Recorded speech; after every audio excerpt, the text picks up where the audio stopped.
Hello students, আজকে আমি theory of probability থিওরির ওপরে ফার্স্ট একটা ক্লাস দিতে চলেছি। এই চ্যাপ্টারটা পড়ানোর আগে আমার পারমুটেশন কম্বিনেশন বা বাইনোমিয়াল এগুলো করানো উচিত ছিল, সেট থিওরি।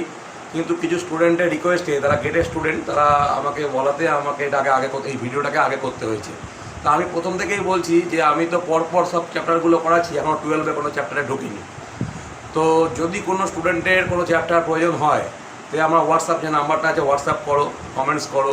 কোনো ভিডিও দরকার হলে বা কোনো অঙ্ক যদি আমার দেওয়া ভিডিওগুলোর মধ্যে কোনো অঙ্ক ওই চ্যাপ্টারগুলোর মধ্যে আটকায়, সেটা আমাকে পাঠাতে পারো। চ্যানেলটাকে ভালো করে, ভিডিওগুলোকে ভালো করে দেখতে হবে, চ্যানেলটাকে সাবস্ক্রাইব করতে হবে।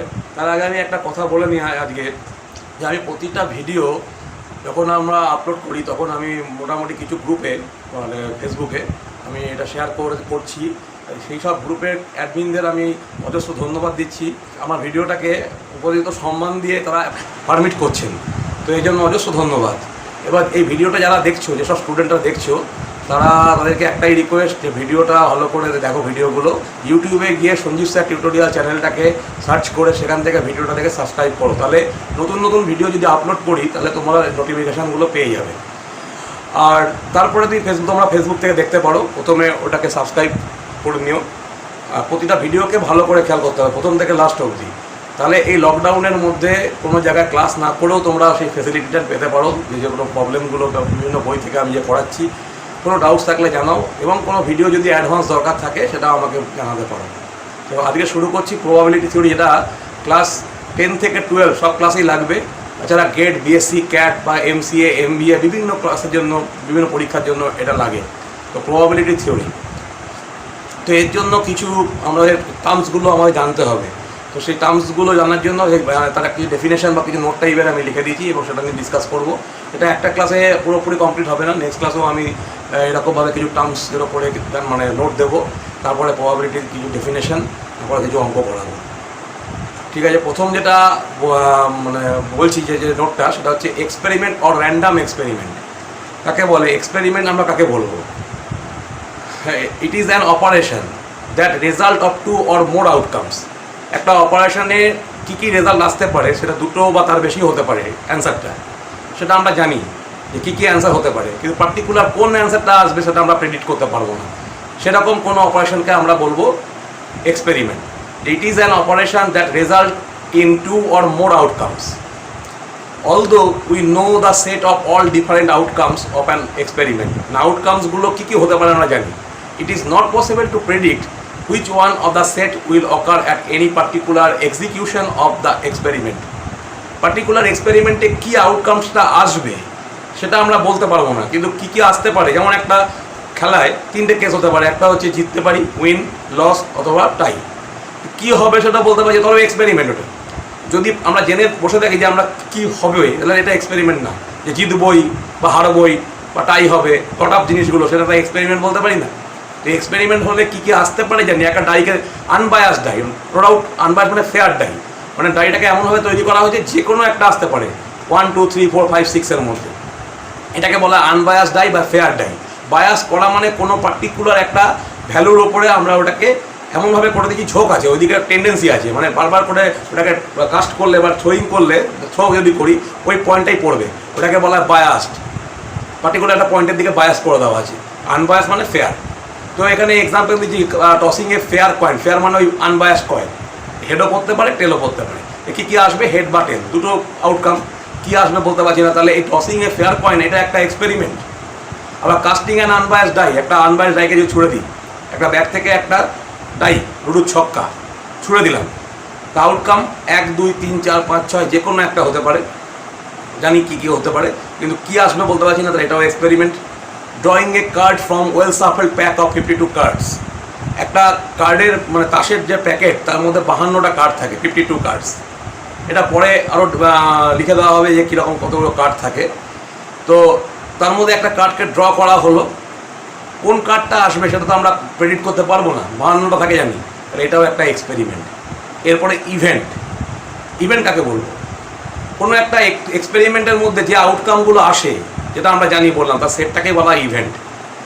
যেমন একটা কয়েনকে যদি টস করি, head and tail on tossing a coin is an elementary event. এবার এই ইভেন্টটাকে আমরা যা হেড আর টেল এগুলোকে একটা ইভেন্ট বলবো যেগুলো আসবে। এবার ইভেন্ট আবার দু রকম হতে পারে, একটা হচ্ছে এলিমেন্টারি ইভেন্ট আর কম্পোজিট ইভেন্ট। তো যেমন হেড আর টেল, যে ইভেন্টগুলোকে আমরা আর ব্রেক, সিম্পল ইভেন্ট যাকে আর ব্রেক করতে পারবো না, the result of outcomes of an experiment or observation are called events. Events may be either elementary or simple or composite. Elementary মানে হচ্ছে ক্যান নট ডিকম্পোজ ফার্দার, যাকে আর break করা যাবে না। যেমন একটা কয়েনকে টস করলে হেড আর টেল, হেড অথবা টেল, এই যে ইভেন্টগুলো এটা এলিমেন্টারি ইভেন্ট। এবার একটা ডাইকে থ্রো করলাম, দিয়ে 8 পয়েন্টস চাইছি। 8 পয়েন্টস কভাবে হতে পারে? 2 6 হলে একটা হতে পারে 8, 3 5 একভাবে হতে পারে 8, 4 4 5 3 অ্যান্ড 6 2। তাহলে প্রত্যেকটা আলাদা আলাদা এলিমেন্টারি, কিন্তু ওগুলোকে আবার ব্রেক করা যাচ্ছে। মানে 8 পয়েন্টটা যে ইভেন্টটাকে বলছি 8 পয়েন্ট, গেটিং 8 পয়েন্ট। তাহলে 8 পয়েন্ট পাওয়াটাকে বলছি একটা ইভেন্ট। সেই ইভেন্টটা কিন্তু কম্পোজিট, তাকে আমরা ছোটো ছোটো এলিমেন্টারি ইভেন্টে ভাগ করে দিলাম। 2 6 একটা এলিমেন্টারি ইভেন্ট, 3 5 একটা এলিমেন্টারি ইভেন্ট, 4 4 একটা এলিমেন্টারি ইভেন্ট, 5 3 একটা এলিমেন্টারি ইভেন্ট, 6 2 আর একটা এলিমেন্টারি ইভেন্ট। তাহলে প্রত্যেকটা ইভেন্ট কিন্তু এলিমেন্টারি, এবার সবগুলো মিলে কম্পোজিট ইভেন্ট তৈরি হয়ে গেল, মানে 8 পয়েন্টস। তাহলে 8 পয়েন্টস, গেটিং 8 পয়েন্টস যে ইভেন্টটা, এটাকে কিন্তু কম্পোজিট ইভেন্ট বলতে পারি। যে ইভেন্টকে আবার ফার্দার ব্রেক ডিকম্পোজ করতে পারবো তাকে বলা হয় composite event. Next, equally likely event. এবার যে ইভেন্টগুলো আমরা জানি যে আসবে কোনো একটা এক্সপেরিমেন্টে, যে আউটকামগুলো, সেগুলো যদি ইকুয়ালি পসিবল হয়, প্রবাবেল, তাকে বলা হয় equally likely. The number of events are said to be equally likely or equally probable if, having taken into account all the conditions, we have no reason to expect any one of the events in preference to the other. তার মানে হচ্ছে যখন কোনো experiment করব, সেই এক্সপেরিমেন্টটা আমি কয়েকবার repeat করতে পারি। এবার দেখা যাবে সেই এক্সপেরিমেন্টটা যেন প্রতিবারই কন্ডিশন যেন সেম থাকে, মানে কন্ডিশনগুলো মাথায় রাখতে হবে। যেমন ইন্ডিয়া পাকিস্তানে যদি কোনো খেলা হয়, এবার সেই সিচুয়েশনটাকে এমনভাবে করতে হবে যাতে কাউকে কোনো প্রেফারেন্স না দিতে পারি। মানে সেটা অস্ট্রেলিয়ায় খেলা হচ্ছে না, ইন্ডিয়াতে খেলা হচ্ছে না, পাকিস্তানে খেলা হচ্ছে, এবং মোটামুটি দুটো টিমের প্লেয়ারের balance same, bowling side batting side সব সেম আছে। তাহলে রেজাল্ট, উইনিং বা লস বা টাই, এই যে রেজাল্টটা, এটা কিন্তু ইকুয়ালি লাইকলি, যে কোনো একটা হতে পারে। এবার যদি একটা খুব দুর্বল বা খুব ছোটোখাটো একটা টিমের সঙ্গে কোনো খেলা হয়, একটা বড় কোনো টিমের, তখন কিন্তু সেটা ইকুয়ালি লাইকলি হবে না, কারণ আমরা মোটামুটি ধরেই নিতে পারি যে স্ট্রং টিমটা জিতে যাচ্ছে। তো কন্ডিশনটা যেন কাউকে প্রেফার করার মতো কোনো কন্ডিশন না থাকে, এমন কন্ডিশনে এক্সপেরিমেন্টটা করতে হবে যাতে ইভেন্টগুলো সমানভাবে আসতে পারে, তাকে বলা ইকুয়ালি লাইকলি ইভেন্ট। কিছু এক্সাম্পল দিয়েছি, যেমন প্রথমে একটা example, as a result of drawing a card from well supple pack of 52 cards, any card may appears in that draw so that 52 different cases, একটা এলিমেন্টারি, প্রত্যেকটা আলাদা আলাদা case elementary are equally likely.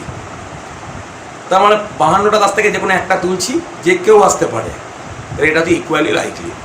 If a fair die is cast, unbiased die বা fair ডাইকে যদি আমরা throw করি, all 6 possible outcomes 1 2 3 and 3 4 5 and 6 are equally likely. That is, we have no reason to expect any one of these in preference to the other. কাউকে prefer করতে পারি না যে 1 আসবেই বা 2 আসবেই, সবাই সমানভাবে আসতে পারে। এবার mutually exclusive or incompatible event. Mutually exclusive event কি? Events are said to be mutually exclusive or incompatible when only one of events can occur and 2 or more events cannot happen simultaneously. মানে একই সঙ্গে দুটো বা তিনটে event হতে পারে না, একটা হলে বাকিগুলো আসবে না। এরকম টাইপের যদি কোনো এক্সপেরিমেন্ট হয়, তাকে আমরা বলবো সেই ইভেন্টগুলোকে বলা হয় মিউচুয়ালি এক্সক্লুসিভ বা incompatible event. That is occurrence of one of the events prevents the occurrence of other. একটা আসলে আরেকটা আসতে বাধা পাবে। For example, the events of getting head and tail in the case of tossing a coin is mutually exclusive. একটা কয়েনকে toss করলাম, তাহলে হেড বা টেল, এটা কিন্তু মিউচুয়ালি এক্সক্লুসিভ ইভেন্ট। হেড এলে টেল আসবে না, টেল এলে হেড আসবে না, মানে একসঙ্গে সাইমালটেনিয়াসলি দুটো আসা সম্ভব নয়, হেড টেল একসঙ্গে একটা সম্ভব নয়। 2 নাম্বার এক্সাম্পলের মধ্যে বলছে, when a unbiased die is cast, outcomes যেটা আসবে 1 2 3 4 5 6 all mutually exclusive, একটা এলে আর একটা আসবে না, because occurrence of any one of these 6 occurrence outcomes implies non occurrence of the others. মানে একটা এলে 6টার মধ্যে বাকিরা আসবে না। বাট যদি এমন কিছু ইভেন্ট আমি বলি, যেমন এই ডাইকে থ্রো করছি কিন্তু ইভেন্টগুলো বলছি কি এ একটা ইভেন্ট বি একটা ইভেন্ট, এই ইভেন্টটাকে বলছি যে that an event number will appear on top. তার মানে ইভেন্ট নাম্বার আসাকে আমরা একটা ইভেন্ট বললাম, সেটা হচ্ছে এ, মানে 2, 4, 6 এটাকে আমরা এ ইভেন্ট বলছি। আর B that of a number, that a number less than 4, B ইভেন্টটাকে বলছি লেস দ্যান 4 নাম্বারটা এলেই বি ইভেন্টটা বি। তার মানে 1, 2, 3, তাহলে বি সেটের মধ্যে পড়ছে 1, 2, 3 এলিমেন্টগুলো, আর এর মধ্যে পড়ছে ইভেন্ট নাম্বার 2, 4, 6। তাহলে দেখা যাচ্ছে এ আর বি কিন্তু একসঙ্গে পসিবল, সাইমালটেনিয়াসলি পসিবল। কী করে? যেমন 2 যদি চলে আসে, 2 চলে এলে সেটা কিন্তু ইভেন্ট নাম্বারও হচ্ছে, লেস দ্যান 4ও হচ্ছে। তাহলে 2 একটা ইভেন্ট যে এ আর বি দুটোকে স্যাটিসফাই করে যাবে। ইন্টারসেকশন আছে এ আর বি এর মধ্যে, দুটো সেটের মধ্যে কমন পয়েন্ট আছে, এই জন্য এটা মিউচুয়ালি এক্সক্লুসিভ হবে না। Next, exhaustive event. Exhaustive event মানে হচ্ছে কোনো একটা এক্সপেরিমেন্টে যে ইভেন্টগুলো আসবে তাকেই এক্সহাস্টিভ বলি। মানে আসবেই কোনো না কোনো একটা, one of the element must be ochre of the outcome, মানে স্যাম্পল স্পেস বা সেট, ওই সেটার থেকে একটা না একটা এলিমেন্টকে আসতেই হবে, সেটাকে বলা হচ্ছে এক্সহাস্টিভ, মানে সেই ইভেন্টগুলোকে। যেমন এখানে A1, A2, A3 dot dot dot A6 এই ইভেন্টগুলোকে বলা হচ্ছে অকারেন্স অফ 1, মানে 1 হলে A1, 2 আসাকে A2, 6 আসাকে A6 বলা হচ্ছে রেসপেক্টিভলি। তাহলে at least one of this events will ochre at every performance of experiment and hence they form an exhaustive set of events. তার মানে যখনই কোনো এক্সপেরিমেন্ট করবো এদের মধ্যে একটা না একটা আসতে বাধ্য, আসবেই। তো ইন দ্য সেম এক্সপেরিমেন্ট, মানে একই এক্সপেরিমেন্টে যদি আমি ইভেন্টগুলো এইভাবে চুজ করি, ABC এমন ইভেন্ট চুজ করলাম, একে বলছি মাল্টিপল অফ, একে বলা হচ্ছে ABC ইভেন্টস, ইভেন্ট ফেস, মানে এটাকে বলছে ইভেন্ট ফেস। ইভেন্ট ফেস মানে হচ্ছে 2, 4, 6 এলেই আমরা ওই ইভেন্টটাকে বলবো A, বিটাকে বলছি মাল্টিপল অফ 3, আর সিটাকে বলছি 5, শুধুমাত্র 5 এলে সি এলো, মাল্টিপল অফ 3 এলে মানে 3, 6, 9 তো আসবে না, 3 আর 6 অনলি। তাহলে এটা হচ্ছে বি, আর এ হচ্ছে ইভেন 2, 4, 6, 2, 4, 6। তাহলে এদের মধ্যে কিন্তু এমন একটা এলিমেন্ট আছে যেটা এলে কিন্তু A, B, C কেউ আসবে না, তাহলে এটা এক্সহাস্টিভ না। যেমন 1, যদি 1 চলে আসে, একটা ডাইকে থ্রো করলে সে 1 তো আসতেই পারে, তাহলে 1 আসা মানে এ ইভেন্টকেও স্যাটিসফাই করলো না, বি কেও করলো না, সি কেও করলো না, তাহলে A, B, C নট এক্সহাস্টিভ।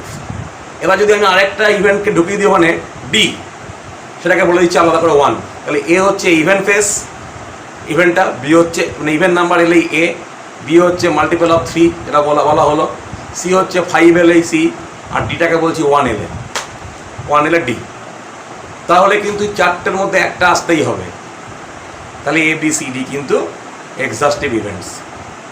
এবার ইম্পসিবল আর সার্টেন ইভেন্ট, যেসব কোনো র্যান্ডাম এক্সপেরিমেন্টে কোনো এমন একটা ইভেন্ট চাইলাম আমি যেটা লজিক্যালি ইম্পসিবল, আসতেই পারে না, can not occurs at any performance of experiment, কোনো এক্সপেরিমেন্টই আসতে পারে না, তাকে বলা ইম্পসিবল ইভেন্ট। যেমন একটা এক্সাম্পল এখানে দেওয়া হয়েছে যে একটা ব্ল্যাক বল চাইছি, ড্র করছি, একটা ব্যাগের মধ্যে আছে 3টে রেড বল আর 4 হোয়াইট বল, তো চাইছি ব্ল্যাক বল, এটা আসতে পারে না। একটা ওমেন্স কলেজে গিয়ে জেন্টস স্টুডেন্ট চাইছি আমি, এটা পসিবল নয়। এরকম 1 আর 2 এর মধ্যে একটা ইন্টিজার চাইছি, এটা ইম্পসিবল। তো এইগুলো সব impossible event. Are certain event হচ্ছে যে ইভেন্টটা অবশ্যই আসবে, কোনো রকম মিস করবে না। যেমন আমি একটা এ ইভেন্ট বলছি যেটা হেড অর টেল, যে কোনো একটা আশাকেই আমি ইভেন্ট এ বলছি, তাহলে একটা কয়েনকে টস করলে সে এটা হতেই হবে, হেড এলেও এ হচ্ছে, টেল এলেও এ হচ্ছে, তাহলে এটা হচ্ছে সার্টেন ইভেন্ট বা শিওর ইভেন্ট। এই কটা ডেফিনেশন বা এর পরে আমি টার্মসগুলোকে বোঝালাম, আরও 2-1টা আছে সেগুলো পড়িয়ে আমি প্রবাবিলিটি ডেফিনেশনে ঢুকবো, তারপরে প্রবাবিলিটির ওপরে কিছু অঙ্ক করবো। খুব ভালো করে ফলো করো, আমি এইটুকু।